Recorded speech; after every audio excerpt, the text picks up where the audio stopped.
be a really good location, as it's meant to be the foundation and a place where pigeons love to coop.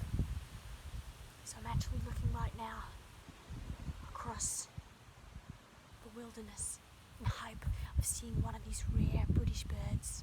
You know, from here in Australia, where I come from, we don't get things like that. You know, we get kiwis and kangas and wallabies and stingrays and, crocodiles and, other things.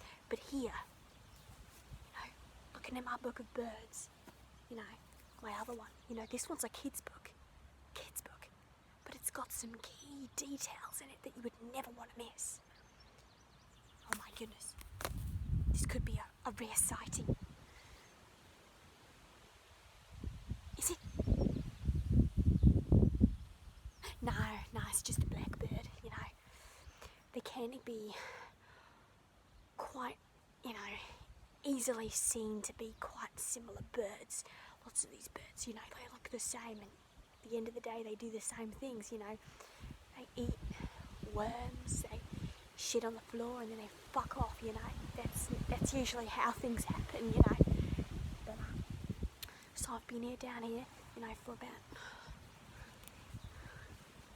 probably about 2 hours now.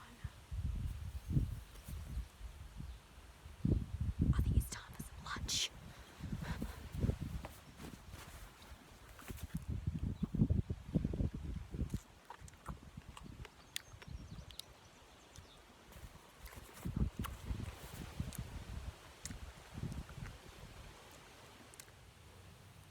Just now going to taste the wild brown